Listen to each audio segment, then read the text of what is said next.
The all-seeing peach eye. Welcome, everybody. Thank you so much for joining me for this live. So my name is Derek Simnett from Simnett Nutrition. I am a registered holistic nutritionist. I also love body movement, vegan nutrition, nature, all things that make us feel good in this world. We're just starting this without Derek. No way, I'm here. So we're going to let a few people pile in here. Thank you guys for joining me in advance. And then thanks for everyone that's checking this out after the fact. Sorry you couldn't come and check out the live, but hopefully you get some value out of this as well. All right, so just while we're waiting for people to pile in, I'm going to have a bite or two of this peach. Man, I got a bunch of them. It's peach season here in British Columbia, and we have the best peaches. Wow. Hello from England. What's up? Half my blood is from England.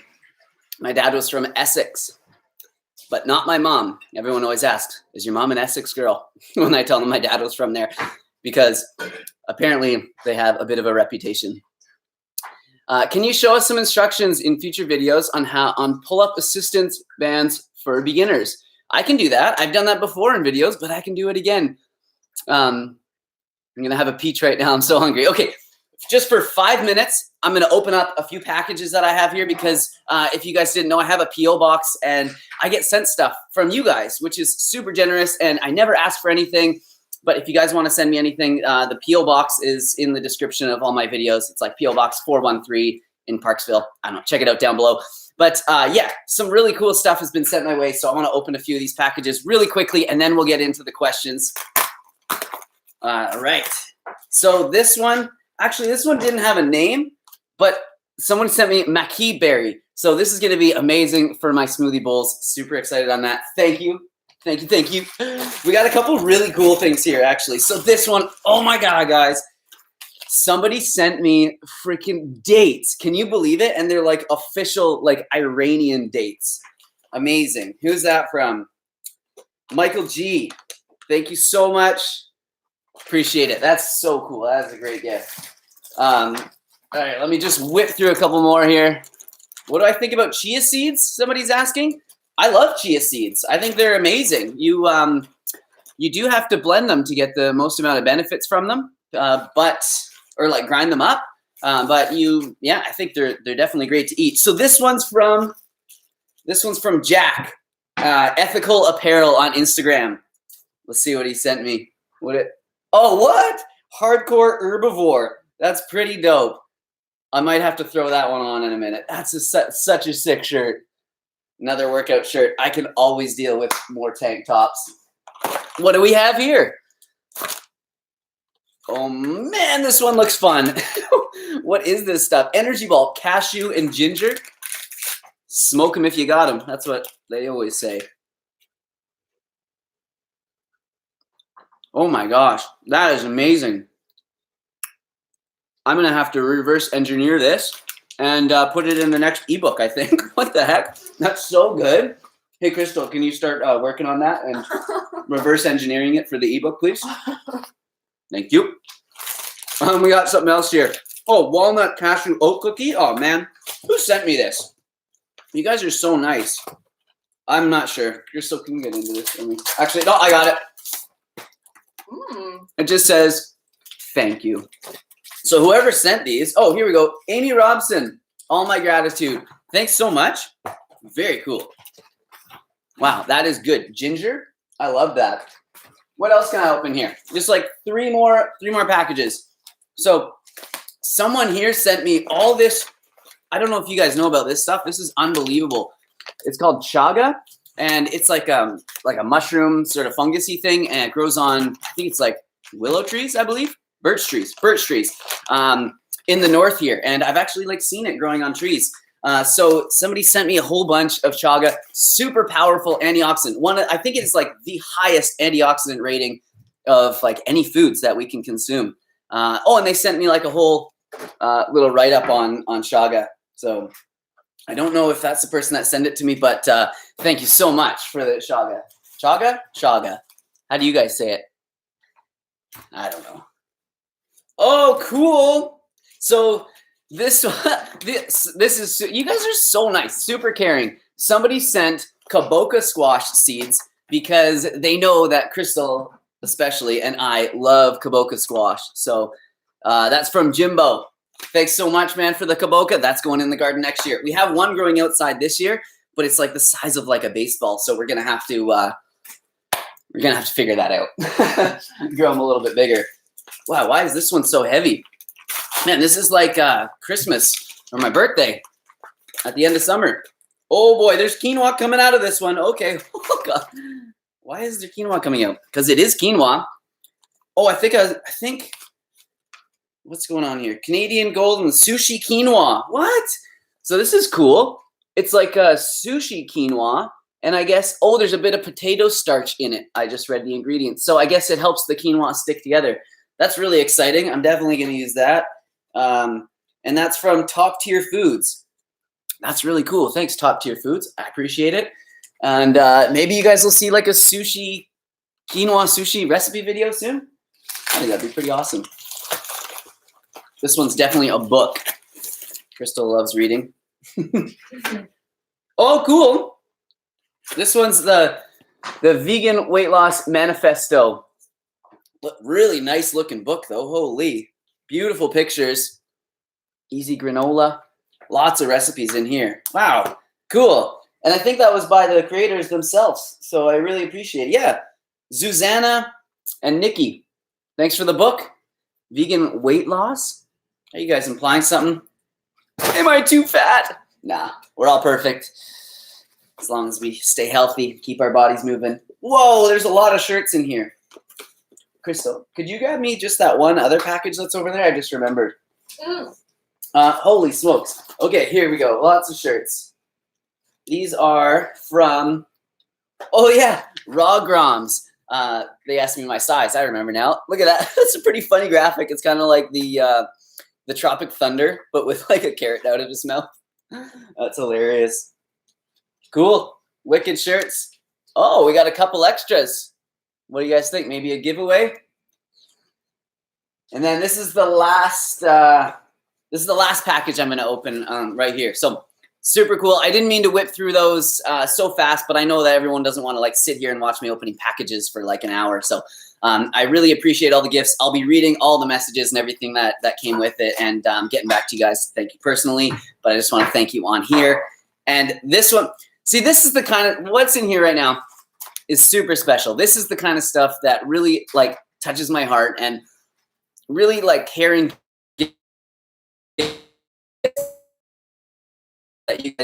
But I just feel like overwhelmed with, just with like thankfulness and gratefulness. So this is from, I know this is from someone in London because it's got the Queen's face on the stamp here. John, dude, thanks so much for this. So he's watched a lot of my videos and knows that I love this spice, the Ras Al Hanout.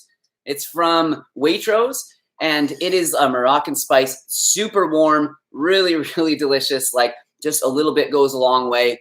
And man, I'm so excited to have more of this because I have one that's like running out and I'm using it like so sparingly. You can buy it on, I think, Amazon or eBay. I saw it, but not cheap, and they're pretty inexpensive in stores. So anyways, that's it for opening everything. Thank you guys again. So the first question I'm going to start off with is a super chat. So what they have here on YouTube is this thing called super chat, where you can give me a small donation or a large donation, whatever you want. You don't have to give me any donation, but for the super chat, it requires some donation, and then it pops up and I see that question like in bright colors, and I'll definitely be answering those ones and as many other ones as I can. It is not necessary to give any money for this, of course. The best thing that you can do to help me is like to purchase my ebook, to continue watching my videos, support me with kind comments and messages, share it with your friends. But of course, monetary donations are always, well appreciated, but again, not necessary. So the incredible Aspie, since you don't use olive oil, do you use marinara sauce? I guess because there's often oil in marinara sauce. So just to quickly go back, I don't eat a lot of oil because I think there's much healthier things that we could be eating, especially for the caloric density that oil has versus the nutrition that it has. We could be eating so many foods that are so much more nutritious. oil does not play a big role in, like, no role. We don't need oil at all for our health. Fats, yes, we need lots of healthy fats, but oil, not necessary. So yeah, I try and eat it, you know, I try and get my fats from whole foods as much as I can. And then as far as like, yeah, why don't I, what marinara sauce? Yeah, it's not something, I don't buy a lot of like packaged marinara sauce. I find them to be like really super garlicky, and I often don't digest like that much garlic that well at one time. And if I do, I would just look for an oil-free one. We've definitely found lots of oil-free ones around. However, if I was at someone's house or I was at a restaurant and this is what they were serving me and it was like marinara sauce and I could tell that there was oil in it, or I look at the package and there's oil in it, am I still going to eat it? Or am I going to throw it in their face? No, of course, I'm still going to eat it. I'll buy like vegan burgers every once in a while that have some canola oil and stuff in them. And of course, it's not my first choice. I try not to have that food all the time, but it sometimes happens. So hopefully that answers your question. There are marinara sauces out there that are like have no oil and that are low sodium. So you can definitely find those, but you can also make your own. It never quite tastes as good, but it is, you know, still really good. But you can make a lot. If you're having pasta, there's so many cool sauces that you can make that are that aren't like, you know, packaged and pre-made, that you could just make with stuff that's around your kitchen. Especially, you know, blending up some tomatoes with some spices and maybe some dates to sweeten it, and a few other things would be perfectly fine. So yeah, hopefully that answers your question. And I put a poll out in the Facebook group, and a lot of you guys answered. And I asked, what do you guys want to see in the next recipe ebook? Because I'm making one and I'm recipe testing, and a lot of people wanted more sauces. I'm the king of making sauces. Every time I make a sauce here, I'm not bragging or nothing, but every time I make a sauce in this kitchen here, I'm like, this is the best thing I've ever made. So I think sauces play a really big role in succeeding on a vegan diet and making your food like delicious, and especially like for other people as well. You may be okay with eating really plain food, but people that, you know, are maybe trying vegan food for the first time aren't. So I think sauces are a big thing, and finding oil-free, sugar-free, low-salt sauces is very hard, especially ones that taste good. So I'm going to put a bunch of those in the next recipe ebook. All right, so let's get to some other questions here.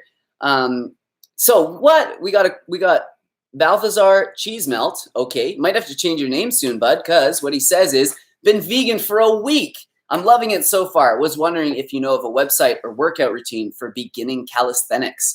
Yeah, so I don't know any like single, you know, like YouTube channel for beginner calisthenics. I'm sure there's a lot out there. There's one called Fitness FAQs, and he is amazing. Really good. Frank Medrano also has like a beginner calisthenics program. I am working on one. The recipe ebook's going to come out first, and then something else. Of course, the t-shirts are coming out soon. But I will be doing a beginner calisthenics ebook, and then definitely like an intermediate to advanced ones to get you to where I am, to help you build muscle while doing calisthenics. So yeah, that's what's going to happen. Definitely check out Fitness FAQs, and also Fennecs. He's pretty advanced, but he has some really good beginner stuff as well. And if anyone else has some suggestions, put them in the comments. Okay, so yeah, Chris Surya, that's what somebody said. Yeah, he is awesome. That guy, so strong, man. He is so cool. Neck tattoos too. I think I need neck tattoos because it would help me get a lot of views. Crystal, can you make me a neck tattoo appointment, please? All right, so let's see. We got kombucha. Somebody asked about kombucha. Just a question mark and kombucha. What do I think of it? It tastes great. Not the first time I had it, I thought it tastes like sweet vinegar, but as I've continued to have it, I really do like it. I don't think that it's absolutely necessary for human health. There's some B12 in it, sure. Don't rely on it for your B12 sources. There are some probiotics for sure, probiotics in it for sure, but again, I wouldn't rely on it as your only source, you know. I would also consume other things like sauerkraut and that, but yes, I don't know what to say about it. It's you know, it's still pretty high in sugar, even though they say that it's all, you know, the sugar's still converted and all that sort of stuff. It's really sweet, especially the ones that you buy in store. And it does have caffeine in there, and sometimes it turns the sugars into a bit of alcohol as well. So like sugar, caffeine, alcohol. I don't know. You have to decide if you want to be consuming that lots, but I don't have it all that much, just because it's something that I'd rather have like water or coconut water, or even maybe some like cold tea. But yeah, I don't think there's anything too bad with it. Cool. So let's get some more questions. Man, okay, so I'm going to try and keep this short. I'm going to try and finish at around 1 o'clock. And I always say, you guys know with my videos, I'm like, hey guys, Derek from Certified Nutrition. This is going to be a really short video. And it ends up being like 20 minutes long. So this one, I'm sticking to it. 1 o'clock, I'm done. So maybe not. We'll try. Anyways, we got a question from Sienni Napalm. Thoughts on food combining? Some suggest to eat carbs alone, not with fat. And are you totally, you are totally awesome. Thanks for existing. Cool. I thought that was a question for a second. I appreciate that. You are amazing for existing. All of you guys are. So what do I think about food combining?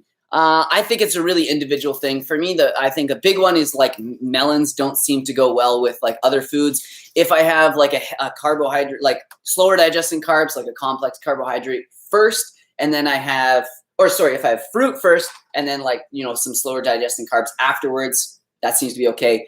But if I have the slower digesting carbs first, let's say like, rice and beans, and then I have a whole bunch of fruit afterwards, not going to digest very well for me. So that's the biggest thing for me. As far as like carbs and fat, I think when you're eating whole foods, it's not that big of a deal. I don't think it's nearly as bad as when we're having something like a donut, which is just like straight sugar and straight fat, almost no fiber, no nutrients, no antioxidants or anything to sort of buffer or blunt that absorption of sugars.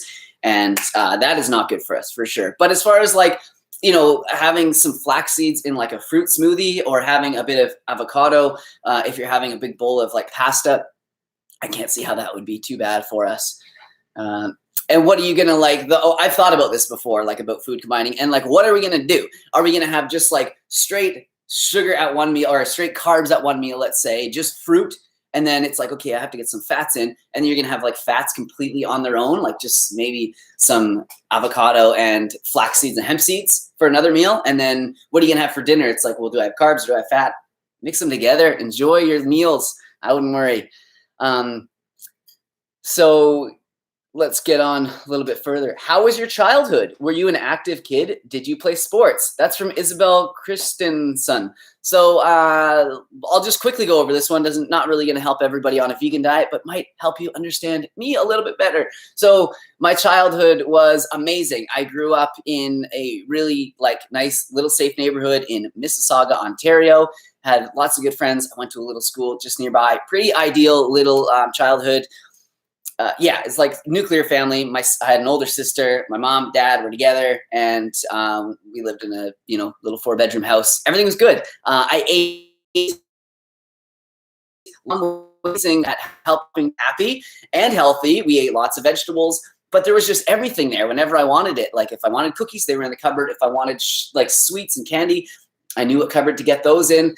And we ate a lot of meat. My dad was an Englishman, so it was like every day of the week was assigned to a different type of meat. Sundays were roast beef. Mondays were usually roast beef sandwiches because there was leftover roast beef. I think, Saturdays was steak night. So it was funny, like every single day was tied to meat, and then we'd have some sort of like vegetable, maybe just kind of as a side with that. And then, some rice or like Lipton sidekicks or something. And that's how my sort of childhood went. And in high school, I was so addicted to sugar. I had terrible acne. That was one thing that like a big highlight, not a positive highlight, but that was something, that played a big role in me growing up and trying to take control of my health was digestive problems, horrible digestive problems when I was a young kid, directly tied to like meat, eggs, and dairy for sure. Because I don't have them anymore. It's amazing. As soon as I switched to a vegan diet, all those problems went away. And then as far as like the acne goes, I had really bad skin. I absolutely hated it. I'd always look at my friends and be like, why do they eat the same foods as I do? They don't wash their face as much and they have perfect skin. And here I am like trying to wash my face 100 times a day and I have all this acne and it was terrible. It went on some Accutane and a bunch of other antibiotics, absolutely wrecked my gut, made it even worse. But my skin got better temporarily. Then it started to get worse in my adulthood. Then I switched to a vegan diet and it got better again. Plants for the win. So was I an active kid? And I did play sports. Yeah, my parents were unbelievable. They had me in soccer and hockey like all the time. I was really competitive in soccer. I played since I was just able to walk. And I played summer and winter soccer. So we played indoor soccer in the winter in hockey arenas, which was amazing. So you could bounce the ball off the boards. There was like turf laid down, smaller goals. It was so fun, so good for developing like really quick footwork. And it was, yeah, just amazing. We had a guy on our team. We had this funny like Mighty Ducks team. All the teams that were around our like area were all like, you know, it was like Little Italy. So everyone was Italian, or it was like a Croatian team. Everyone was Croatian because it was rep soccer. So everyone would kind of like, you know, go with like, you know, their neighborhood and also like their demographic or wherever they were from or whatever. Our team was like the Mighty Ducks. We had like everybody there who had like sort of any special skill or talent. And we tried to like mash it all together. And we had a guy on our team named Jackie Chan, and he would run up the boards, do like flips over people and land and like keep dribbling the ball. It was amazing. This has nothing to do with veganism. I just wanted to share you guys, share that story with you. Okay, so we had a question here. I just saw natto and moringa. People want to know about what I think about those two things. Natto is really cool. I can't eat it because if you guys have seen, it looks like when an alien's mouth is opening and there's like the stringy like saliva. Natto is really gross looking. It doesn't taste that great either. I'm sure you can season it to taste good. But why would we eat natto? It is super high in vitamin K2. And our body does convert vitamin K into K2 in our guts. The bacteria helps do that. And I think it just creates K2 as well in our guts. But we also, you know, we can consume more of it. And it's great for bone health and other things. So yeah, natto, good for that. If you don't eat it, I don't think that you're going to be missing out on a whole lot. But I think natto is great for the health if you can stomach it. And then moringa, the problem with moringa is that it comes, you know, it's a supplement that is highly contaminated, and it's very popular, and it's you know, quite expensive. So it ends up, you know, once it goes from, you know, these countries where they don't have the same sort of regulations and stuff that we do, goes through a whole bunch of hands, and then eventually gets here. You know, sometimes it can be, you know, watered down with different things, or, you know, contaminated or whatnot. So yeah, I don't know. Find a really, really good source of moringa if you are going to consume it. Super high in vitamins. It's one of the most nutritious foods out there. It's just too bad that it's hard to trust the sources that it comes from. So yeah, that's what I think of natto. Iron, super high in iron. That's what comes to mind. Or not natto, sorry. That was the other one. The moringa. All right, we got a super chat here from Dan Runs. Rice, pea, or hemp protein. Right. So I think probably overall, I think pea protein is probably going to be the best. Fermented pea protein is the most digestible, easy to digest plant-based protein powder out there. And of course, Vivo Life uses fermented pea protein. There's a couple other companies that do. Rice protein, it's, you know, rice has some arsenic in it. And once you sort of like, you know, whittle it down to just what the protein powder is, you can increase the numbers of like the contaminants like arsenic and stuff. So yeah, that's definitely a worry. If you're consuming it daily, make sure that the company does have their products like third-party tested consistently, that they have very low levels of contaminants. And then hemp protein, one thing with hemp protein, for me, it didn't digest well at all. And I know a lot of people don't have problems with hemp, but I did. It made my stools really like thin and loose. Which indicates swollen like colon a lot of the time. If you have like really thin poops that are not well formed or ribbon-like, that can often indicate like you have a sensitivity to a food or something's irritating your colon. So yeah, definitely watch for that with hemp. And they do, there's some different processes that they use to extract the, like chemical processes that they use to extract the protein from hemp. So just make sure that the source that you're getting it from is a good and reputable one again. So, right, we got a question from Adam Holmes. Is this, I don't know. I played hockey. If this is Adam Holmes that I played hockey with, what's up, man? I see you on Facebook, and I'm so glad you're doing well, starting a family. Anyways, Adam Holmes, how much did you weigh before you started working out? And how fast did you gain quality muscle mass after starting? Thanks. Hi from France. Okay, it's not the Adam Holmes that I know. I start, you know, right now I'm actually pretty light. I stopped working out for about, you know, I don't know, a week and a half. But before that, you know, I had that like stomach bug, and, you know, I've had some setbacks. So I'm not as heavy as I once was. I'm a little bit lighter. I'm probably 145 pounds right now. I've been up to 150, 153. I'm a small guy. I'm only 5'6", guys. Take it easy on me. But when I started, I was around, I know that I was in the 120s. So I was between 120 and 130. And now I am at, like I said, 145. So I've probably gained, 20, what is that? 15 pounds of muscle, 125, 145, 20 pounds of muscle. Yeah. And that's over the course of 4 or 5 years. So after I started noticing gains, after about 6 months of working out, I started noticing substantial gains. After about 2 months, I started noticing like, oh, my six pack's a little bit more defined.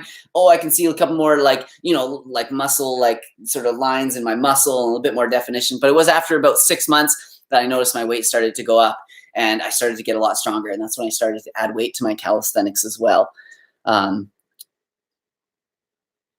Yeah. So there we go. Let's get to some comment or some really up to date, or not up to date, but questions that are happening right now as we speak. Okay. Someone asked, what's the difference between compound and isolated exercises? That's a great question, Barbara Ribeiro. So a compound exercise would be something like a pull-up where you're recruiting many muscles and many joints to complete the movement. Yeah, that would be a compound movement. And let's do a chin-up. A chin-up's an easier one. Compound movement. So you're using you're bending your elbow, you're bending your shoulders, you're using your lats, you're using your biceps, you're probably using a bit of your forearms, you're using other muscles in your back as well that I don't know about because I'm educated in that. But then let's say you go and you do a bicep curl. That is only moving one joint and it's isolating the bicep. And you're not really using any other muscles. I mean, sure, you're using muscles to hold the weight here and a bit of the forearm, but for the most part, you're only moving one joint as opposed to multiple joints. So that is the difference between compound and isolated exercises. If you're just beginning, I would say do mostly compound exercises. They are the best bang for your buck, and they're going to get you gains the quickest and help you get stronger fast. And then once you decide like, hey, my biceps are like really weak compared to like my shoulders and my back, then you can start doing isolation exercises to kind of improve that. Or what I do is I'll do compound movements at the start of my exercise. So when I'm really strong, I'll do, the harder ones and that require a lot of muscles. And then once I start getting more tired and I fatigue those muscles, that's when I will go and do more isolated exercises. So hope that helps. Really good question, though. I've wondered that myself when I started working out. I heard that term being thrown around a lot. Okay, I love this one. CBRWNB. Are you going to learn to backflip? I have learned to backflip, but I've lost it because I have gotten older and I've lost some confidence and I haven't been practicing it. So I want to get it back. I have always wanted to like tumble. My whole life, I've wanted to be able to do front handspring. No. Round off, what's it called? Round off to back handspring, back flip. That would be like absolute goals for me. So I got that stack flip actually on an old YouTube channel of mine that I have. I don't know if I want to share it with you guys. I've shared it before. A couple of you guys have seen it, but I think it's Marley Bob 52. If you guys want to go check it out after, and you can see how I learned backflips in I think it was like a week. I just went down to this like kind of soft ground by a river and I set up the camera there every day and I just started hucking backflips and I didn't know what the heck I was doing. Nobody taught me. It was bad. I was like landing on my head and stuff at first, but I figured it out and eventually I got it. And once I got it, I was just kind of happy with that. And I never really continued to practice it. It's scary. So I'll start learning it again. I would absolutely love to. So Zinderstein Maxime asks, hi Derek, what do you feed your cat? Is it on a vegan diet too or not? So Coco, what do we feed you? Do we feed you vegetables? Here you go.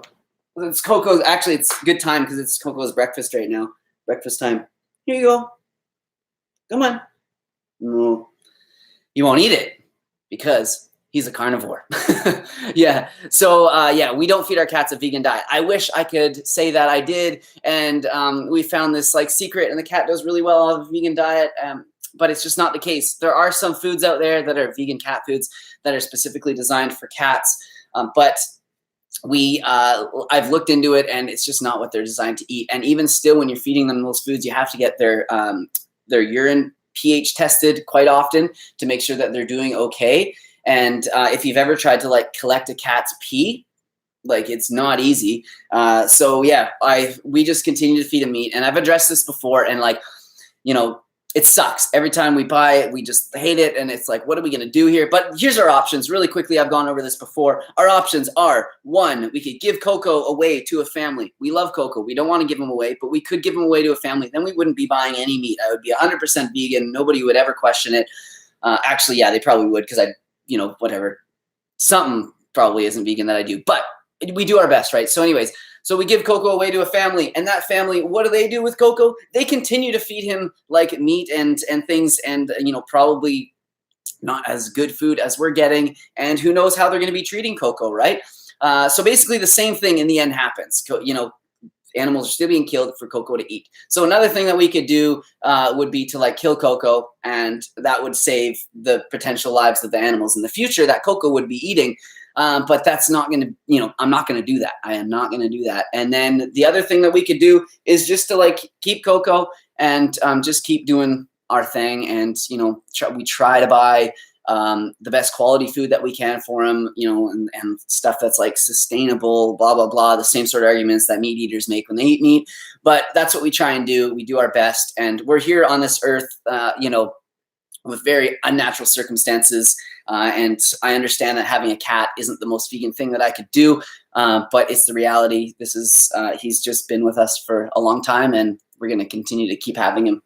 But definitely once Coco passes away, and we're going to have to think, hard about if we do want to get another cat. And I don't think that we will. As much as I love living with cats, it's going to be something that we'll have to address at the time. But yeah, I mean, it's tough situation. I bet Coco can backflip better than you. Yeah, probably, because he eats meat. If only I ate meat, I could do backflips. No, I'm just kidding. Please do more what I eat in a day. Okay, that's Barbara again. Hey, Barbara. So you guys love these what I eat in a day videos. I will do more what I eat in a day videos. I have a couple coming up from my trip that I just went on out into the Okanagan, one from the Fruit Festival, and one where I go and hang out with my friends from Grounded Nutrition, who are a couple of awesome people who have helped me to build my business, and they've been really great friends. So we do a what I eat in a day with them, and it's a super fun one. And then after that, I'll get right back into doing a lot more. So yeah, if you guys want more what I eat in a day, I'll do every single week. I don't care what I have to do. I'll do what I eat in a day as much as you guys want. Yeah, those videos are great. Okay, cool. Cool. Would you do some more full at-home workout videos that we can follow along with? Really enjoyed the one you did in the park. You are awesome. Sure. Yeah. I definitely would love to do more of those videos. Those are super fun. Yeah, I would definitely. I'll do that. I think that's a great idea. Any suggestions on what body parts or anything? I'm open to that. Hey, what's up from Paolo? Keep up the good work, man. Thank you. So we have AM asks chlorella and spirulina. Right. So those are a couple of sea vegetables. And I used to consume spirulina all the time. I was just actually talking to Crystal about this the other day. I worked in a supplement shop, and I had access to so many supplements. And it was always like people would return them and say, oh, I didn't really like this, or it didn't work for me. It gave me a stomach ache. And then we would get to take them home if we wanted. Sounds kind of sketchy now that I think about it, but that's just how things worked. They've changed the policy since then. They don't do that anymore. But so I got to try out a lot of supplements. I would always take the vegan ones and try them out, see how I felt for a little while.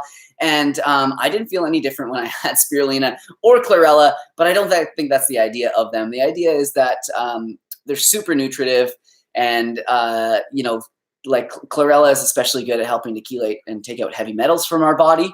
Spirulina is a bit more building, where it's super, super rich in protein.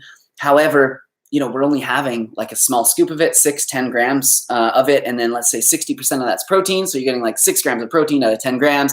It's not a lot of protein in the end of the day for having this strange little green powder that, has to be shipped, who knows, around the world to get to us. And are the benefits there? I don't think that necessarily they are if you're eating a really healthy diet and getting lots of local greens in and that sort of stuff. I don't think it's necessarily chlorella.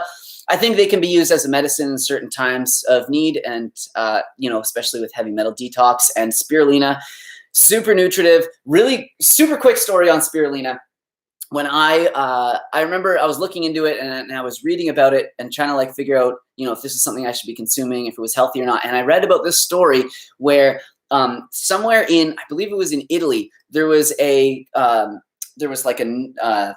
what do they call it? Convent, where a bunch of nuns live, and they would take in children that were like orphaned children, and they didn't have a lot of money, and this was like way out in like rural, you know, area of Italy, and they didn't have much food, and a lot of these kids were getting sick because they didn't have the nutrition. They were just, you know, they had like, you know, refined grains and stuff like that to feed them, but they didn't have a lot of nutrition for these kids, and they wanted to figure out how they could like make them healthier, something that they could grow.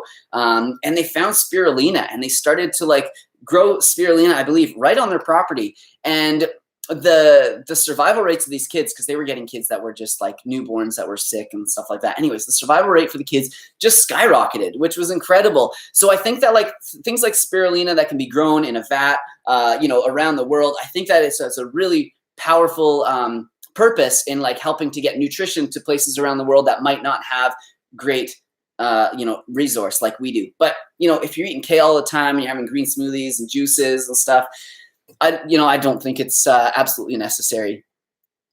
Yeah, good question. Oh, video, Dr. Greger, I see spirulina and chlorella. Major issues are with the contaminants. Best to avoid because of that reason. Exactly. So do the risks outweigh the benefits? You know, you don't know what the risks are 100%, so it's hard to say. Okay. Oh, we got a little super chat from Jane Russell. I don't think there's a question attached to it, just a little donation. So thank you for that.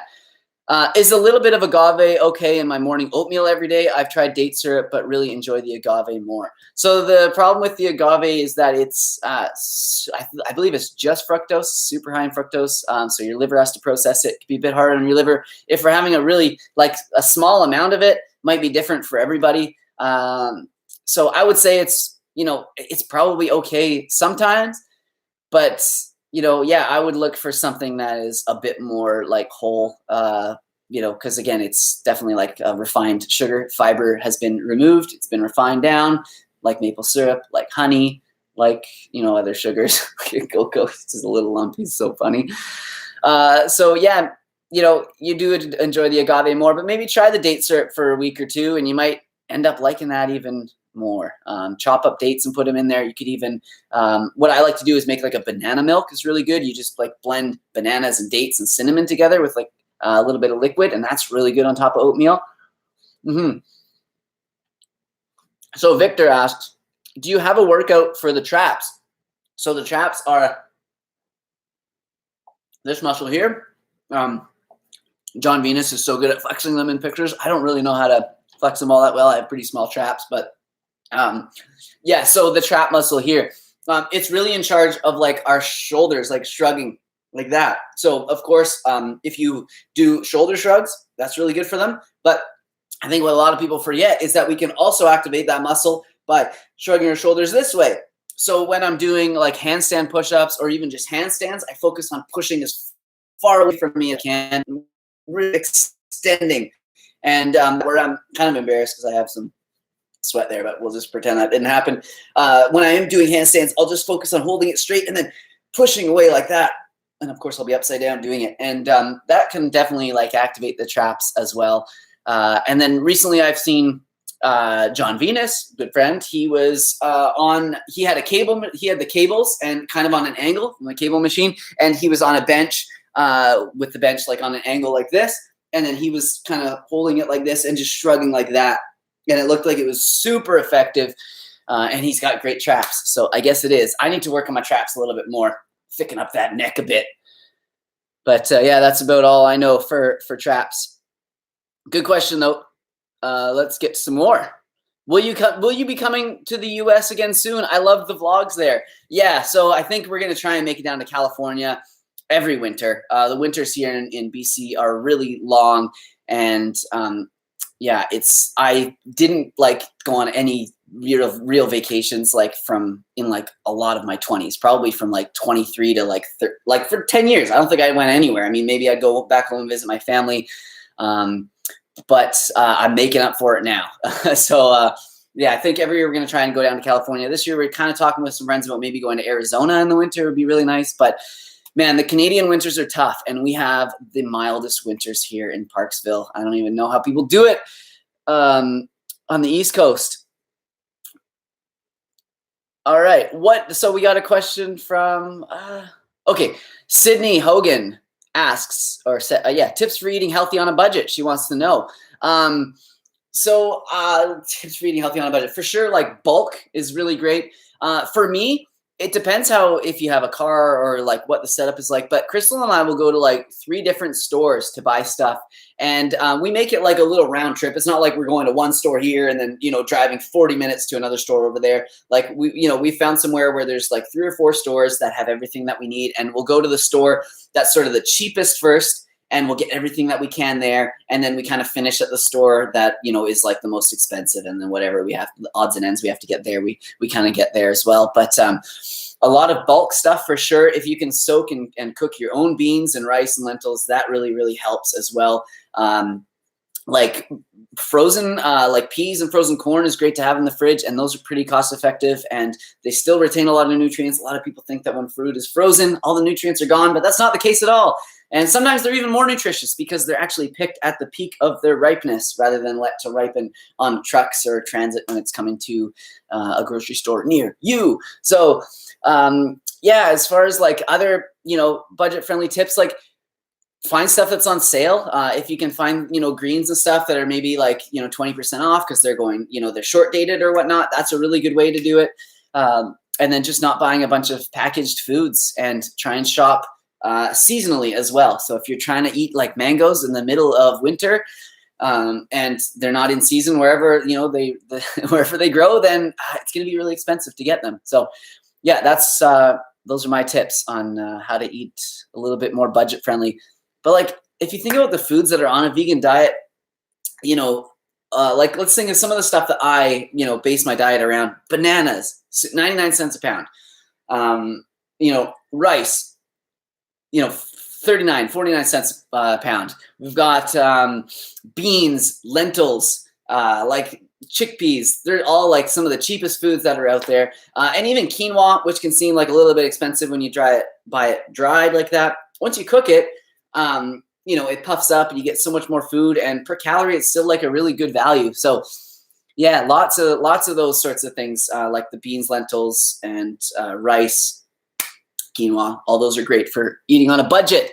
We got 430 people hanging out here. I think this is just so cool. So we're 45 minutes into it. We'll try and go for another 15, but you guys know I'm going to extend it a little longer than that.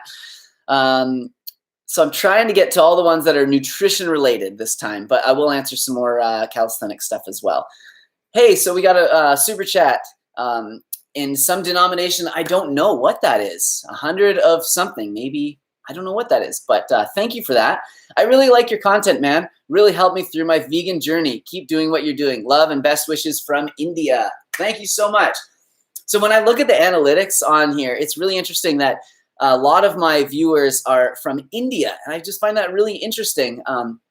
Like the biggest is the USA, is where most of you guys are from, and then the UK. Boop boop, what's up? And then the next is like India. And I just think that's kind of really cool. Like it seems like a random country to be interested in my videos, but I absolutely love it. And maybe one day I'll come to India. You guys have to make me amazing curry because I love curry and I'd love to have some traditional Indian curry without any cheese in it. Please. Cool. So yeah, thanks for that. The amount of messages that I get that people have told me like I have helped them on their vegan journey is just absolutely fills me up. Like it fills my cup so full. You have no idea. That is why I am doing this. And to hear these things, it's so amazing. So for all of you that like are already vegan and get ideas from from my videos, you just like watching me for entertainment or like just laughing at me when I mess up when I'm cooking or whatever. I'm so happy that you're here as well. Trust me, I'm happy that all you guys are hanging out with me. But when I get messages and people are like, man, I saw your video and I didn't even know about veganism. I went vegan last month and I'm feeling better than I ever have. It's like, that is what it's all about. And that is what keeps me so motivated to keep going. So do you supplement vitamin E at all? Someone asked. I find that I'm constantly missing my daily goal for that one. So vitamin E is a tough one to hit. Vitamin E, zinc is a tough one. Calcium can be a tough one as well. So what I would do is just like type in high vitamin E sources for vegans or whatever in Google, and you'll find a whole bunch.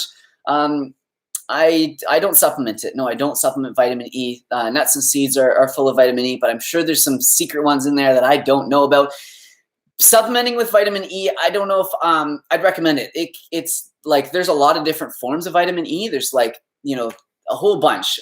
You see when they say like mixed tocopherols, that means that there's a whole bunch of different vitamin E's in there. So you want to make sure that if you are going to supplement it, it is many different types. It's like a spectrum of vitamin E. E8 is one that I know some company makes, and you're going to be better off taking that than just a single form of vitamin E. But again, I would try and get it from your food. So yeah, increase your nuts and seeds. And also, yeah, do a little Google search. Anybody in the comments here, give us some good vitamin E sources.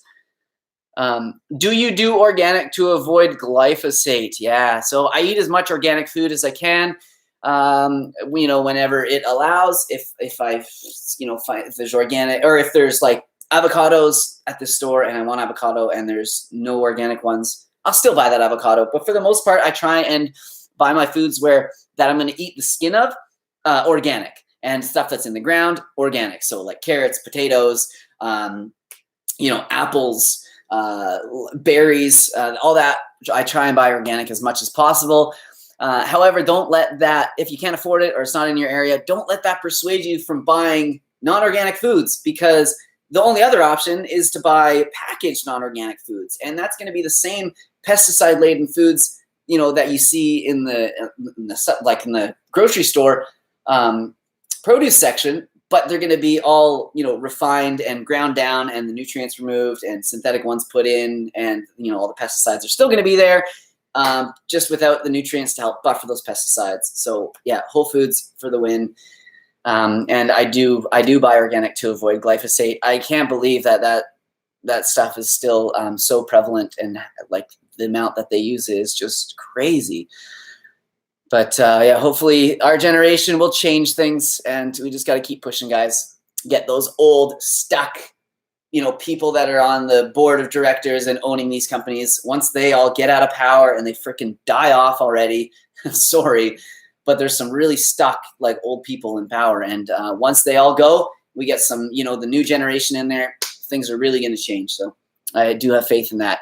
So how did you heal your gut from taking Accutane for acne? It has wrecked my gut. Doc said there is nothing I can do.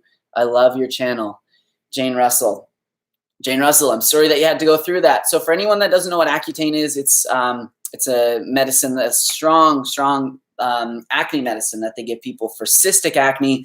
Usually they try and give it to people whose acne is so bad that it's going to cause like scarring and, damage their skin in the future. But if you go into the doctor and you have a couple pimples and you say, I just want better skin, I've tried everything, they just throw you on that. They don't really care. And they don't ever talk to you about diet. They don't ever talk to you about your gut health until afterwards, until you say my gut's wrecked. And then they go, oh yes, sorry, there's nothing we can do.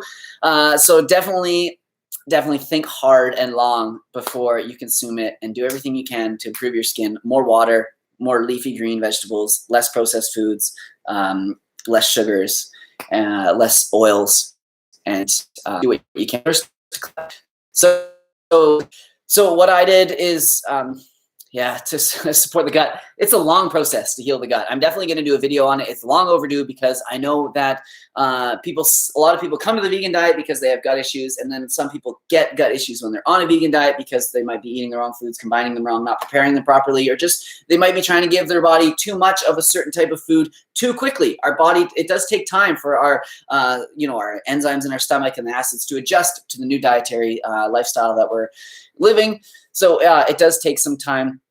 But to get back to the question at hand, as far as healing from acne or healing from Accutane, so you want to take out the common allergens for sure. So you likely have a permeable gut membrane after something like that. So you really want to remove like the common allergens to allow that gut to heal. So the common allergens are, of course, are eggs and dairy are the big ones. So obviously you probably have those out of your diet already. And then soy and wheat gluten are a couple big ones. And if you really notice that you react to wheat gluten, you can, pay attention to how oats affect you as well, because the avenin protein that's in oats is similar to the glutinous protein that a lot of people have trouble digesting. So avoid the 4 common allergens. And this goes for any gut healing protocol. And that's the first thing that we learned in holistic nutrition is heal the gut. always heal the gut. It's like, oh, I have a headache. It's like, I scrape my elbow. I have a paper cut. It's like, heal the gut. No, it's not quite like that, but that's what holistic nutrition is all about. It's all about everything is connected, and our gut is the absolute center of our health. We are what we absorb.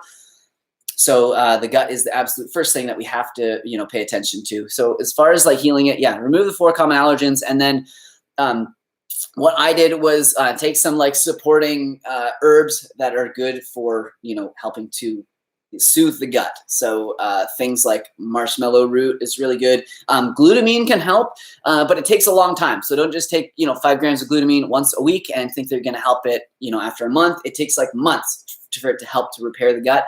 But yeah, fermented L-glutamine, it's a vegan sourced, usually comes from beets, but that's another really good one.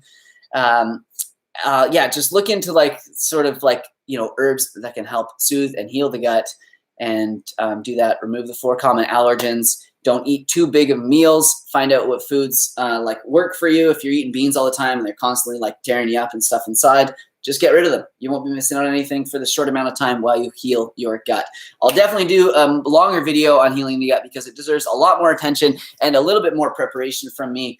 But yeah, I'm super interested in helping you guys heal your guts because I've had problems with mine. When I was a kid, I would come home from school and I would just lay on the couch like this, and I didn't have a wonderful little cat beside me, but I'd lay on the couch like this in agony, and I just I thought that was life. I thought that's how I was going to be for the rest of my life. I just thought it was normal, and it wasn't until I removed like dairy and eggs from my diet that I saw that stuff clear up.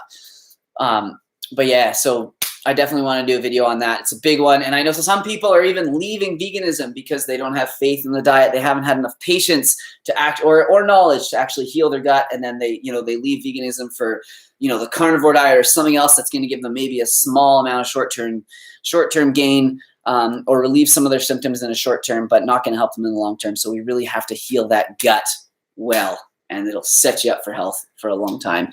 Of course, probiotics are really helpful for that as well. Fermented foods are the best, sauerkraut.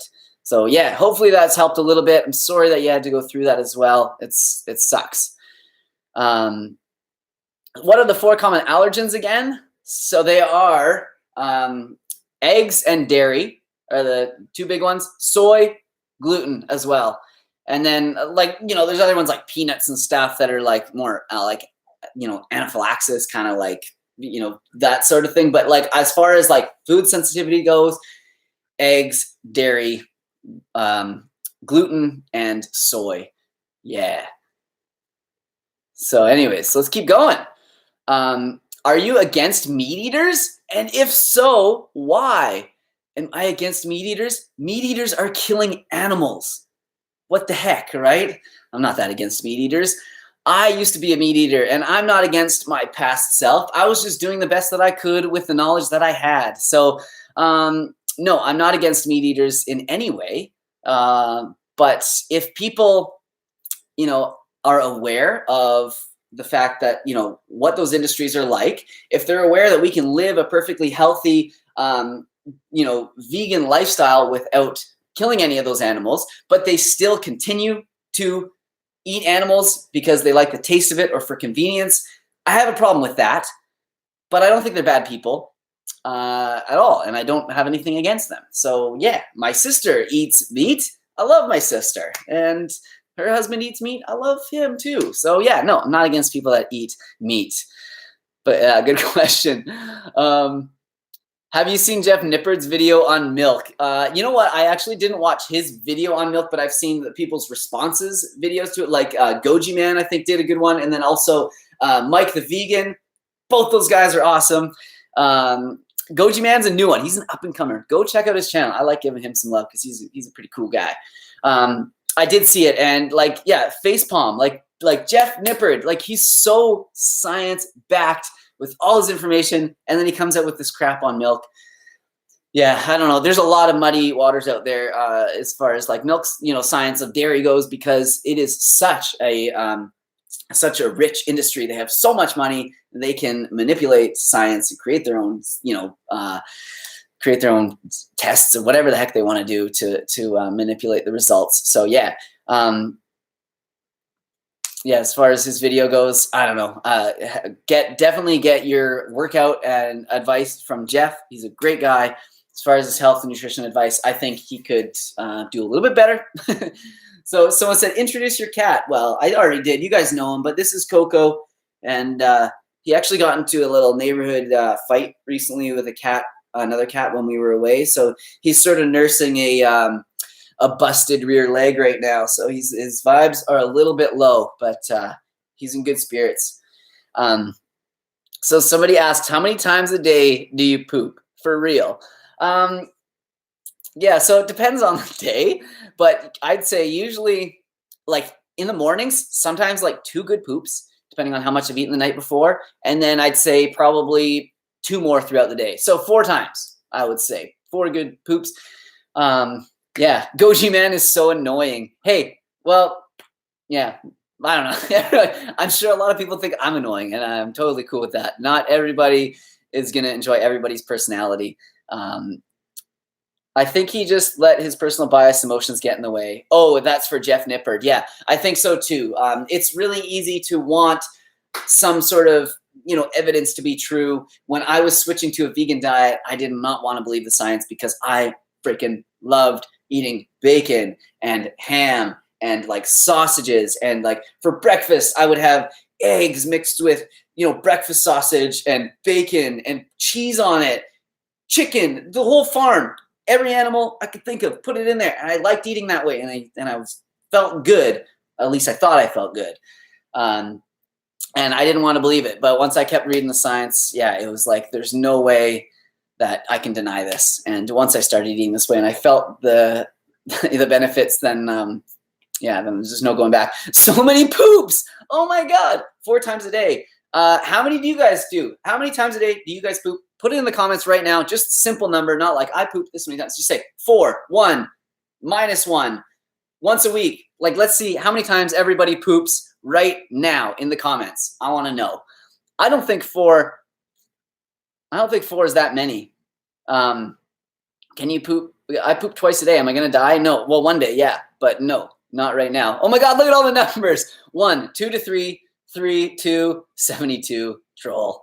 1, 3, 1, 4 to 5, 2, 1, 3 to 4, 3 more times, 1 to 3, 3 to 4. So 6 times a day, over 3,000. Okay, guys, stop.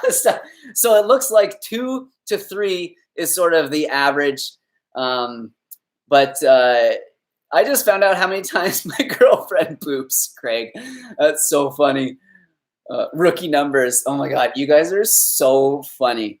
Currently have the shits 30. Man, you guys are hilarious. Okay, so yeah, the consensus is 2.7 times a day. I just did all the math really quickly. So I'm at the higher end of that. So you guys are hilarious. Somebody wanted me to talk about the AC Cobra. In my old videos, there was, I don't know if you guys saw a long time ago, I did a video like Ty Lopez's video. A lot of people did parodies to it. And I was like, hey, here I am in my garage and, whatever. And I was like, what I like better than all this is vegetables. And I had a whole pile of like fruit and vegetables there. I was in there. It was a super, super rare cars. And it's not mine. It's my girlfriend's dad's. So it's my father-in-law, I guess. We're not really engaged, but let's just pretend. And it's his. He built a kit car. It's not an original. If that car was original, it would be absolutely priceless. There's only a handful of them in the world. It would be worth millions and millions of dollars, like $30 million. I don't know how much, but ridiculous amount. Maybe not that much. But yeah, his car is a kit car. And it's got the 4 to 5 liter engine in it, and it is fast as heck. Anyways, I know a lot of you guys don't love cars, so we're going to move on. What are your thoughts on Vital Wheat Gluten? Yeah, just I see how you do on it. I don't know. For me, I'm not a big fan of it because there's a lot of other foods that I prefer to eat over Vital Wheat Gluten. And I don't think, like, I'm not 100% sure that gluten is good for my body. I seem to do okay on if I have like sprouted gluten, if I have like fermented, but if I just eat like straight like white bread or really glutinous foods, it does affect my digestion. So I do stay away from it.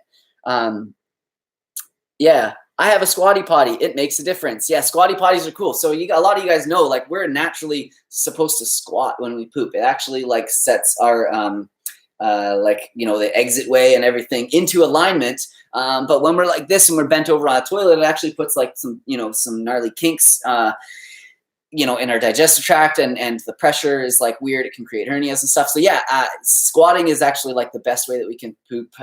So yeah, if you have a squatty potty, that's a really easy way to get it out. I want to make one, but I should just buy one. Probably be cheaper to just buy it online. Greetings from Tuscany, Italy. What's up? Thank you. So let's get a couple more questions. We're just at an hour now, so let's do a 10-minute encore performance for a few more minutes, and we'll answer some more questions. Hey, somebody said, I want to teach you a perfect squat form. Would you let me talk with you? Yeah, I posted my squat yesterday. I'm sure it's not perfect. It's not bad, but somebody wants to give me some help. DM me on Instagram, man. And I'd love to. And maybe I could pass some of that information on to you, because squats are a really good exercise. And from what we learned in the beginning, are squats a compound or an isolation exercise? What do you guys think? 3, 2, 1. It's a compound movement. You guys know that. You're smart. So yeah, that's from Manuel Correa. Hit me up, bruh. Improve my squat. There are some people that are like that do professional like weightlifting, powerlifting at my gym, and I've talked to them about my squat before, and we've tried a bunch of different things, and they seem to think it's great. But I'm always open to learning from other people, so hit me up. We got a couple. Brandon Benatti, missed a syllable there. Super chat. $5 donation. Thank you so much. Just wants to say no question, just supporting you. And I appreciate that, man. We got a question from Robert Tomkowski. How many times per day do you supplement plant-based protein? It would be more of a times per week kind of thing rather than a times per day. I would say that I consume plant-based protein 4 to 5 times per week. I just, on my big workout days, you know, I'll have that in my post-workout smoothie. Sometimes I don't even have a full scoop. I'll have 3/4 of a scoop or half a scoop. Yeah, I would say 4 times, probably 5 times a week, I would say I consume it, because some nights I even will make like banana ice cream. If I haven't had any protein powder that day and I'm feeling like a little extra sweet treat at night, I'll add like a little bit of the salted maca caramel to banana ice cream. And oh my gosh, just heaven. So anyways, yeah, that's how many times. It's not necessary. Again, I always say it's not necessary, but if we do have more protein in our diet up to a certain amount, it will help us gain muscle. So protein powders can help with that. Somebody asked a really good question. Man, there's so many good questions here. Okay. Let's go with what kind of cardio do I do? I don't do a lot of cardio anymore, but I do just go for jogs, and then I'll do hill sprints, and I'll do sprints in the field as well. And it's a bit more like, it's not just like long, steady state cardio, but I do enjoy getting my heart rate up. And then with my workouts, I try and sweat for the whole workout, try and keep my heart rate up. I never let my heart rate get too low. So I would consider even my, 60 to 90 minute workouts a bit of cardio too.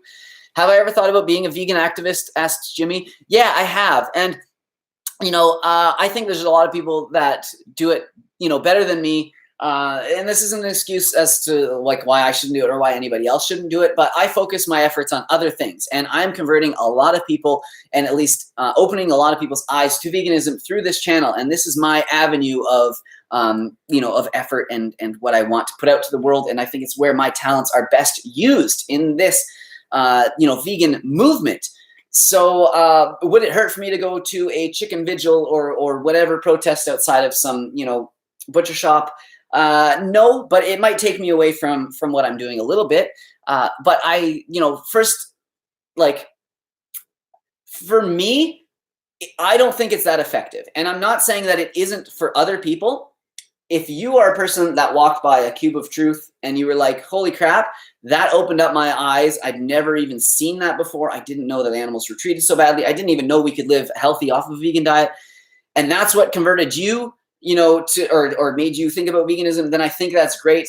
And that might be a good avenue for you to take down, because you understand, where you came from to get, to understand, to receive that message. But for me, when I see people go into like Whole Foods and they protest and they say there's no such thing as humane meat, meat is murder, blah, blah, blah. And or go into like a steakhouse and they do this and they protest. For me, I know when I was a meat eating person, if that's the approach that people took to me, it wouldn't have like convinced me or even made me interested in going vegan at all. It probably would have pushed me away.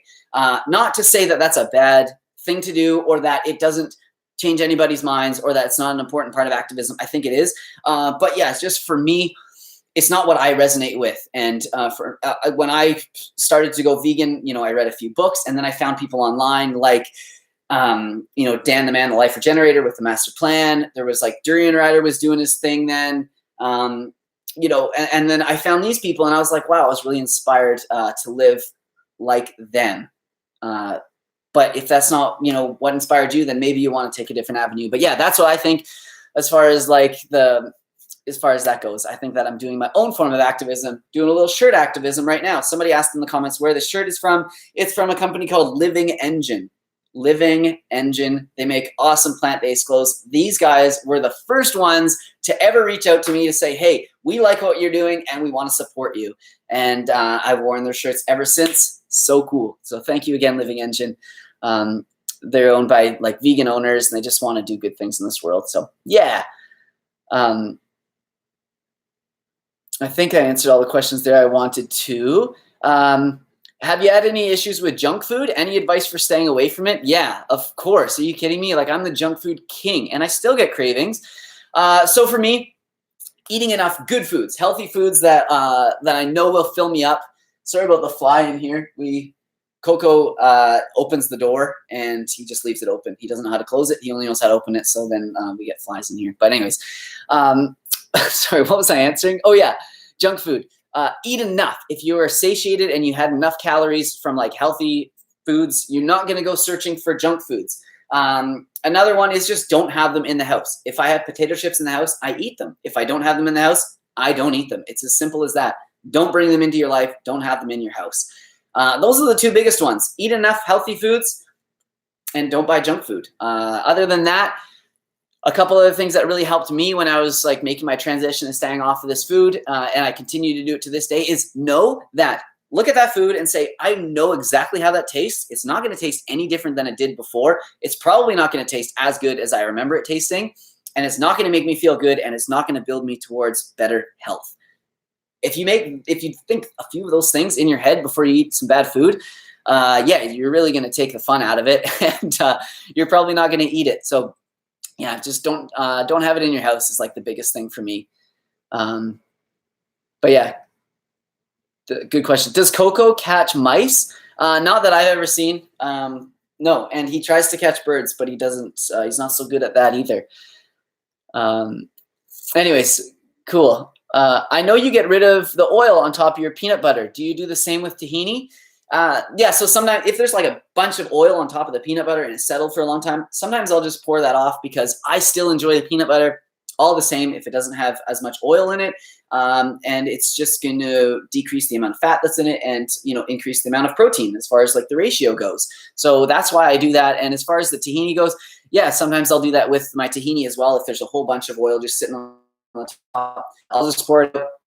You guys don't have to do that. It's, not necessary. I'm not that much of an oil that I'm like, try and remove every bit of oil from my tahini, which is an oil-rich food anyways. But yeah, I do sometimes do that with my tahini. But it's just a weird quirk I have. I like my peanut butter to be thick. And same with my tahini.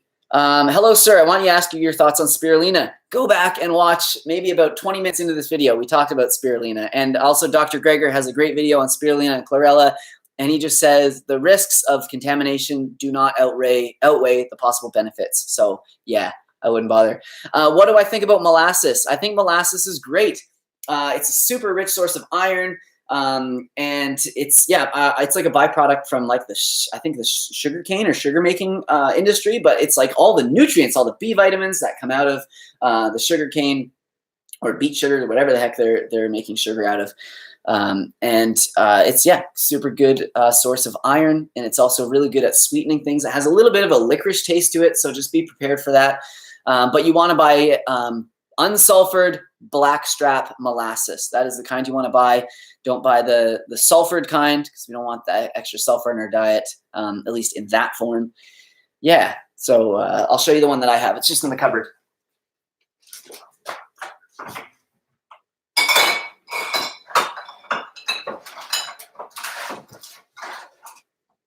Oh, just kidding.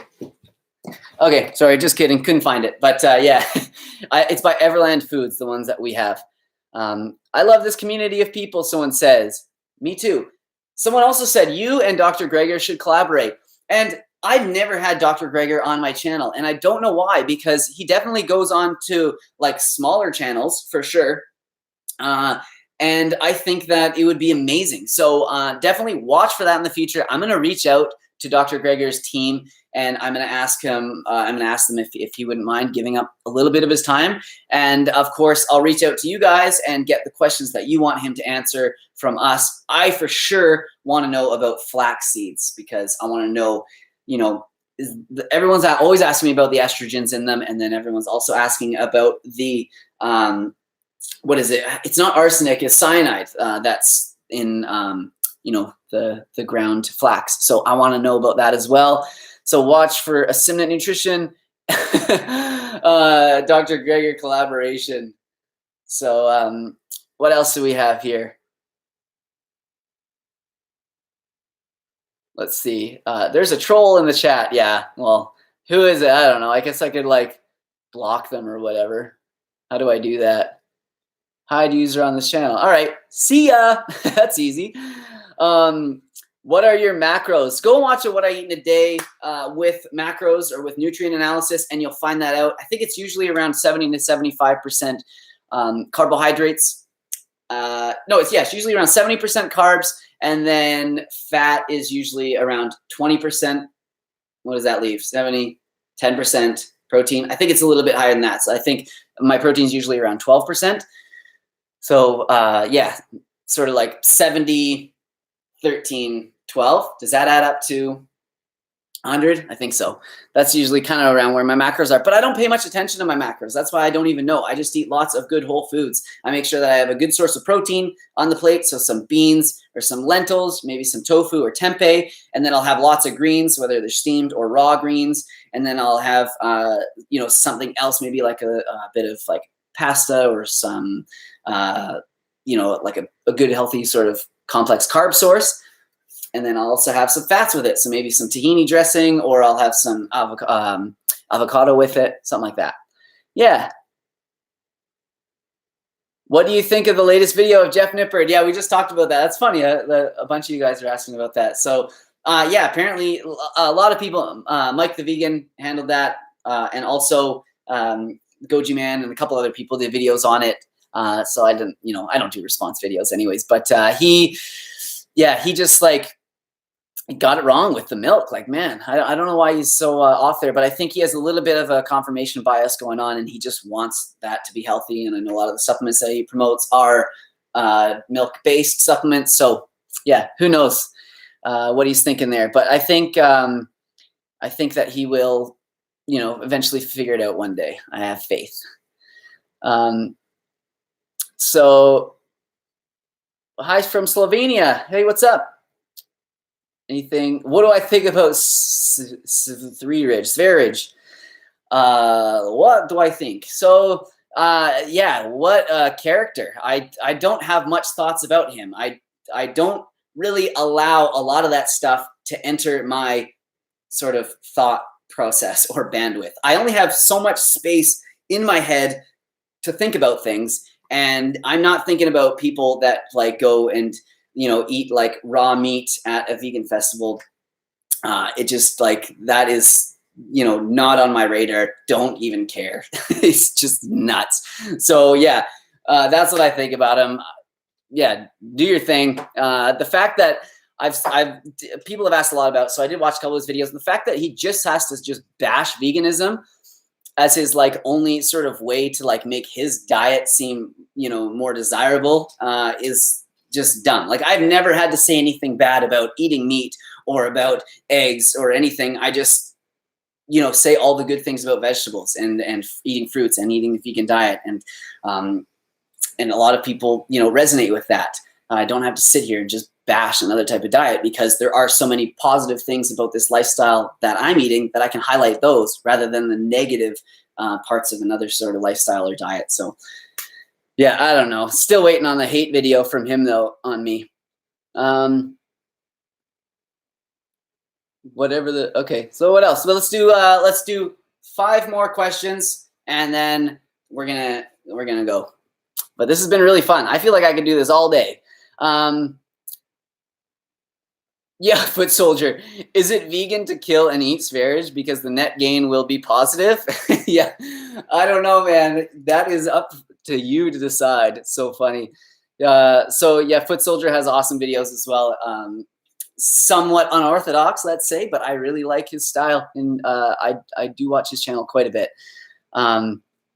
What would you do if you didn't do YouTube? Well, when I started to do YouTube, I was a nutrition consultant. I'm a holistic nutritionist. I still am, and I was consulting one-on-one. That's what I was doing. So I'd probably be just doing something like that. If I wasn't, yeah. Let's see. So was that one question? We got 4 more to go. How to treat Candida? Oh my gosh, I can't answer that in this live. That is yeah, you got to work with a nutritionist or a naturopath to figure that one out, because it's not just a simple protocol for everybody. It can be different, and you want to really make sure that you do have Candida before you start going on a protocol. Make sure it's not maybe something like parasites or something else. So great. Do you like Dragon Ball Z? No, let's get some. I don't know anything about it. I'm too old for that. Okay, here's a good one. Do you think that consuming animals once in a while? I think someone was asking if people consume animal products every once in a while, can they still call themselves vegan? Gosh, I wasn't gonna kill it. I was just gonna catch it. I think that. Yeah, it's tough, because people that are sort of getting into this movement, I see it a lot on Instagram. They're like, oh my God, vegan week or vegan for a week or hashtag vegan or whatever, when I know they're not vegan. And it's like, yeah, you want to say like, hey, this is like, a really sacred word, and you can't be consuming any animal products, and like, this has got to be, protected. I understand that, because it's if we just say everybody, if you just eat meat once in a while, but you eat plants most of the time, you can be vegan. Then it kind of, it muddies that phrase, and it doesn't really have the same sort of power, right? So it's important that we do keep that, to some sort of high standard, right? It's definitely important. But if somebody's going to post and say like, hashtag vegan, and they ate meat like yesterday or whatever, and know they're going to eat it in a couple days, I'm not going to go and police that phrase. I'm just, it's not up to me. If they feel like they're vegan for that day or whatever, then let them, and it might help them progress towards, actually becoming vegan. But yeah, I know when I first became vegan, I was really protective over that word and over people. Like, if anyone would eat, the slightest amount of honey or, whatever, it was like, you're not vegan, get out of the club. But you know what? Now that I've been in it for a long time, I understand that like we all go through, it's hard, it's difficult, and we're put in funny situations, and sometimes we have more willpower and strength than other times. So whatever, it's for you to decide, I would say. Oh no, our family movies. I missed your super chat question. Put it down in the comments right now, and I'll read it. Sorry about that. I try to get to all of them. But yeah, where is that? Let's get that. Our family movies. Give me that question one more time, and I will answer it. I'm sorry. It's called flexitarian if you eat meat every once in a while. Yeah, I would say that's probably what it's called. You're right. I eat less meat, and I don't consider myself vegan. There you go. There you go. All right. Oh, the question. Can you speak on hypothyroidism? Just got diagnosed. Worries me when Google says to avoid tons of whole plant-based foods like soy, kale, broccoli, and peaches. Peaches? I didn't know peaches were goitrogenic foods. So the worry with those is that they don't allow your thyroid to absorb the iodine that it needs from food. So that's what happens with goitrogenic foods. And then your thyroid swells, and you get what's called a goiter. And it's swelling to actually create more surface area so it can absorb more iodine. So if you just have a good source of iodine in your diet, having cruciferous vegetables, some of the most healthful foods on earth, like you mentioned, kale, cabbage, broccoli, soy, the healthiest foods on earth. So just make sure that you have a good source of iodine, and I would not avoid those foods. If you have hypothyroidism, I wouldn't go and just eat straight kale though, and think that if you just have a little bit of iodized sea salt, or iodized salt, you're gonna be fine. No, of course have other foods as well. Don't just eat goitrogenic foods, but I don't think it's foods that we should be eating. I know Dr. Greger does have a video on that though. Check out nutritionfacts.org, type in hypothyroidism, see what he says about it. So let's do, I think 2 or 3 more questions. Let's see. And I think that was probably the question from the vegan family or whatever, our family movies. Yeah. And if I did miss it, ask it again. Sorry about that. Okay. Well, hey, Derek, what do you think of diatomaceous earth? So yeah, I don't know enough about taking it internally to speak on that. But I do know, when you're if your pet or whatever gets fleas, it's really, it really irritates the hard exoskeleton of certain bugs, ones that have a hard exoskeleton. So it's actually a really natural sort of pest deterrent, I guess you would say. You can use it in your garden as well. It is safe for us to eat. Try not to breathe it in. I know that. But yeah, I don't know a ton about diatomaceous earth as far as taking it internally. Yeah, I wouldn't recommend it until you've researched it a little bit more. Can you do a meetup or open outdoor workout? Liam Bauer asks. Liam, are you local? I feel like Liam is local. I could definitely, yeah, we could do that. The demographic of where I live is a lot of elderly people. Everybody's over 60 years old. So it's not like there's going to be all that many people doing pull-ups. Yeah. So let's do 1 or 2 more questions. YouTube is only drama, for the love of God. Yeah, but not my channel. I stay out of the drama for the most part. Sometimes when I see a video, I feel inspired. I'm I'm gonna make a response video on that. It's gonna be my first response video, and I'm gonna take that person down. And then usually somebody else does a response video even better than I would do before I do it. And then I realize this isn't what I do. I make veganism seem fun and attainable. So I don't want to start fighting with other people. Rich Roll, Simnett Nutrition episode coming soon. It would be glorious.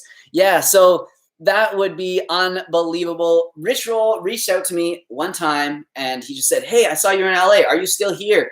And I wasn't. I was back here in Parksville. So I wrote back. I was like, no, Rich Roll, I'm not, but I can come back. It's only a 2-hour flight. No, I didn't say that. I just said, hey, no, but I'll be back, next winter. Love to connect with you. I love what you do, blah, blah, blah. And haven't heard from him again. I know he's a really busy guy, not an easy guy to get a hold of.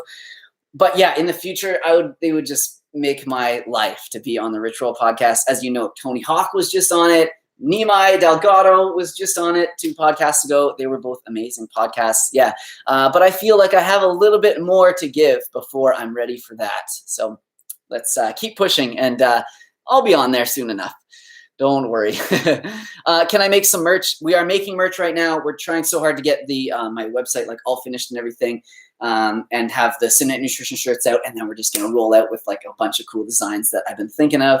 So yeah, we will do that. Well done for staying out of the drama. Your positivity made me start to transition to a plant-based diet. Yes, that's what I love to hear. So we're just finishing up, I think.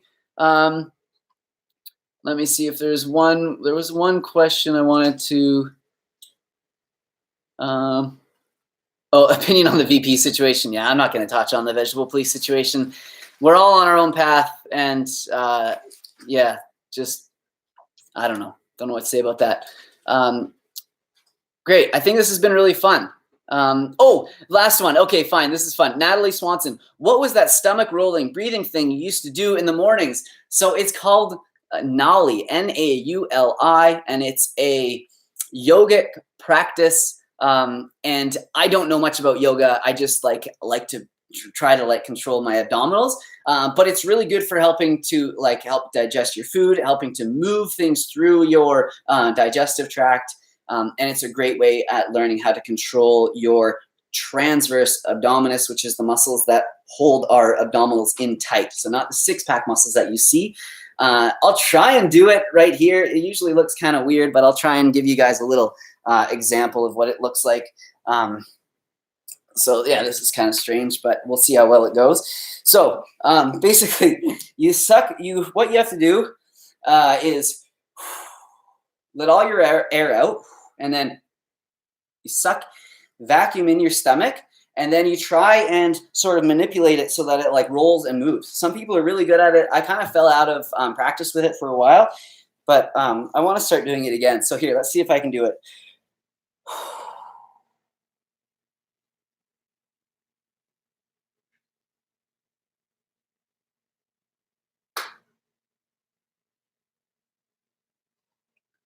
I don't know. That's about as good as I can do right now. It's hard in this position. You kind of want to be down on the ground. But yeah, that's it. And it's just like something funky to do. But it's you can actually like damage your organs if you don't know what you're doing. That's what I've read about it. So don't just go like willy-nilly and start trying to do it. But I think it's a cool thing to sort of practice and try and like learn how to control those muscles, because you can get better at it. And increasing that mind-muscle connection is always a good thing. So perfect. Hey, I just want to say thanks to everybody. Is Coco dead inside? No, but Coco got in a really bad fight recently with a neighborhood cat, and he's kind of healing up some wounds on his backside right now. So he's just taking it easy. Yeah. Yeah. Anyways, so that's Crystal there. So many more questions, guys, but I will have to wait for another one of these, and we'll answer them then. That's it. That's about it. Thank you guys so much. Still all the comments coming in. Do you want to say bye to everyone, Crystal? Crystal's right here. Bye. Okay. That's all you're getting from Crystal today. Yeah. Thanks so much. Thank you for streaming. Somebody's saying thank you guys for like hanging out. This has been really fun. I actually always get really excited for these Ask Me Monday live. So it's super cool to do this. And I'll definitely be getting back to the old Ask Me Mondays where I'm walking around with the camera in the forest answering like 3 to 4 to 5 to like 7 questions from you guys. I'll probably do that one next week, and then we'll do some more of these lives as well. And then I've got lots of other fun videos coming up. So yeah, thanks so much, guys, for all the love, all the support, all the trolls and the haters in the comments. I see you too, and guess what? I don't care. I love you guys. Stay positive. Eat plants. Keep doing your thing. Heal that gut. Bye-bye.